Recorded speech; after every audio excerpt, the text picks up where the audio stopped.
दोस्तों, क्या आप जानते हैं महाभारत के युद्ध में एक ऐसा योद्धा जिसने जन्म से ही श्राप और आशीर्वाद प्राप्त किया था। वह योद्धा कोई और नहीं बल्कि कर्ण था, जिसे आज भी लोग सर्वश्रेष्ठ योद्धा मानते हैं। लेकिन सवाल तो यह उठता है कि आखिर कर्ण को सर्वश्रेष्ठ क्यों माना गया। उनकी वीरता, त्याग और अद्वितीय कौशल की कहानी हर किसी को हैरान कर देती है। तो कहानी शुरू होती है एक राजमहल से, जहां माता कुंती ने बिना विवाह किए भगवान सूर्य देव से एक पुत्र को जन्म दिया।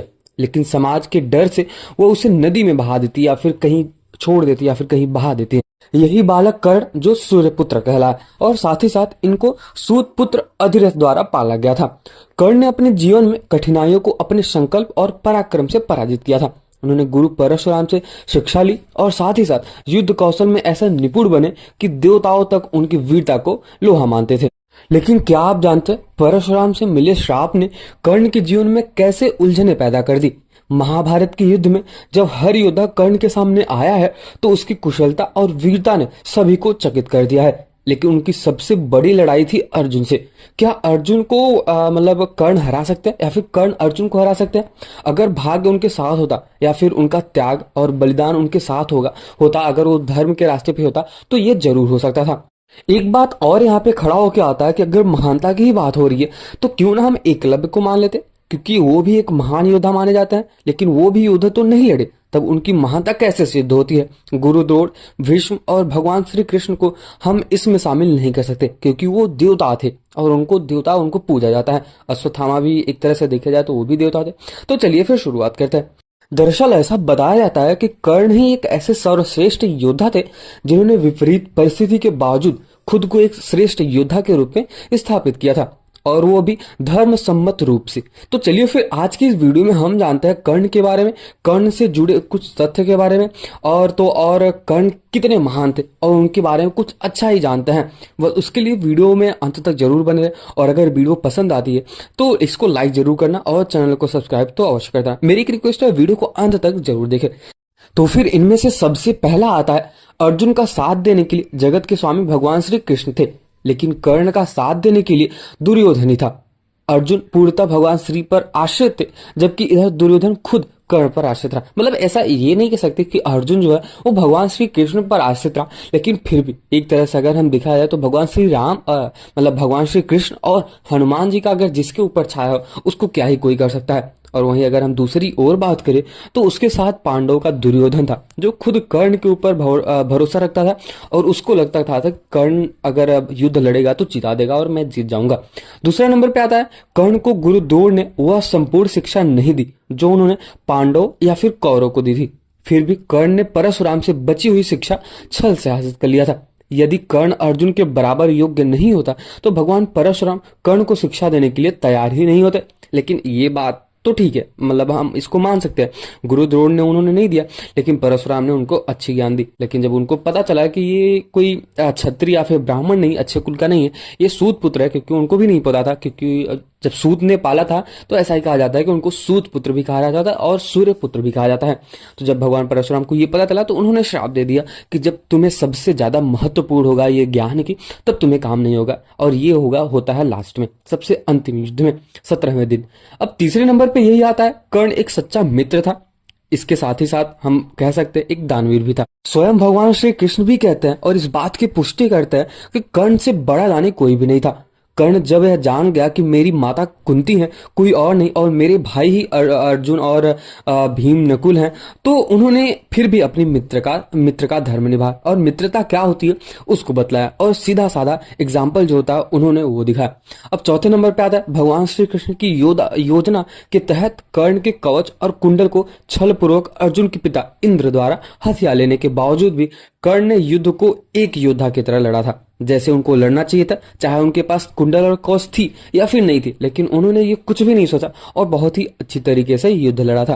पांचवें नंबर पे आता है, कर्ण ने जरासंध को अकेले हराया था। वहीं भीम ने भगवान श्री कृष्ण की मदद से जरासंध को छल के द्वारा मारा था। अब छठे नंबर पे आता है, कर्ण के पास भगवान परशुराम द्वारा दिया गया एक शिव का विजय धनुष था। यह धनुष जिस भी योद्धा के हाथ में होता था उस योद्धा के चारों तरफ एक ऐसा अभेद घेरा बन जाता था जिसे भगवान शिव या फिर उनके पाशुपतास्त्र भी भेद नहीं सकते थे। कर्ण को महाभारत में तब तक नहीं मारा जा सकता था जब तक उनके हाथ में वो धनुष था। कर्ण अब 7वें नंबर पे आता है, कर्ण ने कुंती को वचन दिया था कि उनके 4 पुत्रों की जान नहीं लेगा, लेकिन वह सिर्फ अर्जुन से ही युद्ध करेगा। युद्ध के दौरान ऐसे कई मौके आए जब कर्ण का सामना भीम से हुआ, युधिष्ठिर से हुआ, नकुल से हुआ और यहाँ तक सहदेव से भी हुआ। लेकिन वो चाहता था कि उन सभी को मार सकते थे, मतलब उनके पास इतनी शक्तियां थी कि वो मार सकते थे, किंतु उसने ऐसा नहीं किया क्योंकि एक योद्धा का वचन ही उनके लिए सर्वश्रेष्ठ माना जाता है।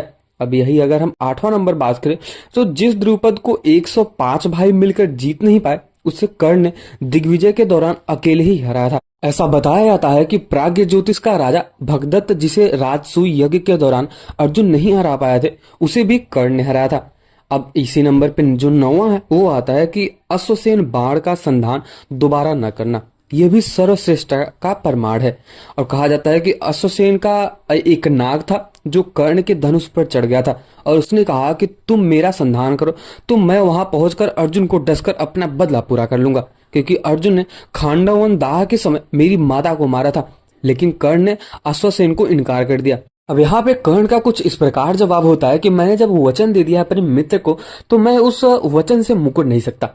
आपको अगर ऐसा लगता है, अगर आपके अंदर इतनी शक्तियां हैं कि आप अर्जुन को मार के डस के जा सकते हो और उनको मार सकते हो, तो आप वो जरूर कर लीजिए, लेकिन मैं आपका साथ नहीं दूंगा और मैं ये भी कोशिश करूंगा कि मैं आपके साथ ना रहूं और आप मेरे साथ ना रहो। अगर आपको जो कुछ भी करना है आप अकेले कर सकते हो, लेकिन मैं अकेले ही युद्ध लड़ूंगा। तो आप यहाँ से ये भी समझ सकते हैं कि कर्ण के बारे में जो उनका वचन था, उनका जो धर्म था, वो हमेशा पालन करते थे और साथ ही साथ जो दानवीरता थी उसकी महानता तो बहुत ही अलग है। और साथ ही साथ जो माता कुंती है, उनको कर्ण ने बोला था कि मैं आपके 4 बेटों को नहीं मारूंगा बट एक बेटे को जरूर मारूंगा, वो है अर्जुन। तो इसलिए बहुत ऐसे समय है, बहुत ऐसे पल है जहां पे कर्ण को मिले बहुत सारे वक्त, मतलब भीम को मारने के लिए, युधिष्ठिर, नकुल, सहदेव को, लेकिन ऐसा उन्होंने नहीं किया क्योंकि उन्होंने वचन दिया था कि वो अर्जुन में मारेंगे। तो साथ ही साथ जब अश्वसेन नाग है वो आता है तो यहाँ पे जो कर्ण होते हैं वो मना कर देते हैं, कहते हैं कि भाई आपको अगर बदला लेना ही है तो आप बदला लेने जाओ, लेकिन मैं आपका मदद नहीं करूंगा। अब इसी में जो 10वें नंबर पे आता है, जब भगवान श्री कृष्ण ने कर्ण को यह बताया कि तुम पांडव के सबसे बड़े भाई हो, तो कर्ण ने कहा कि हे कृष्ण, मेरी मृत्यु तक पांडव को यह मत बताना कि मैं उनका बड़ा भाई हूं, अन्यथा उनकी लड़ाई मेरे प्रति कमजोर पड़ जाएगी। कर्ण की यह बात सिद्ध करती है कि वह पांडवों के प्रति किसी भी षड्यंत्र में शामिल नहीं थे, फिर भी युद्ध के सामने योद्धाओं की तरह लड़ते ही रहे। अब इसी नंबर पे जो 11वां आता है वो कुछ इस प्रकार है कि महाभारत के एक प्रसंगानुसार जब कर्ण के बाणों के प्रहार से अर्जुन का रथ कुछ इंच पीछे चला गया था और भगवान श्री कृष्ण उनकी प्रशंसा करते हैं, तब अर्जुन कहते हैं कि मेरे बाणों की कर्ण का रथ कई गज पीछे चला गया, तब आपने मेरी प्रशंसा क्यों नहीं की। अर्जुन की इस बात पर भगवान श्री कृष्ण कहते हैं कि कर्ण के रथ पर कर्ण और महाराज सल बैठे हैं, परंतु तुम्हारे रथ पर मैं, मतलब जो स्वयं नारायण, परम परमेश्वर और महावीर हनुमान जी बैठे हैं, तब भी कर्ण ने तुम्हारे रथ को पीछे ढकेल दिया है। सोचो यदि महावीर हनुमान नहीं होते तो क्या होता। आप समझ सकते हैं यहाँ पे कर्ण की दानवीरता, कर्ण की शक्तियां और उनकी सर्वश्रेष्ठता की यहाँ पे मिसाल आप दे सकते हो। तो कुछ इस प्रकार थे लगभग 10 से 11 तथ्य जो मैंने आपको बताया कर्ण के बारे में, कर्ण के कुछ ऐसे रहस्य जो आपको नहीं पता होंगे। तो अगर आपको ये वीडियो पसंद आया तो वीडियो को लाइक जरूर करना और चैनल को सब्सक्राइब तो अवश्य कर देना। दोस्तों मिलते हैं किसी और वीडियो में, तब तक के लिए आप अगर आपको कुछ सुझाव देना है, कुछ सलाह देना है तो आप कमेंट सेक्शन में दे सकते हैं। तब तक के लिए आप एक बार कमेंट सेक्शन में जय श्री कृष्ण और जय बजरंगबली तो लिख के जाना, और अगर आपको कर्ण के बारे में कुछ और भी पता है तो आप जरूर बता सकते हैं।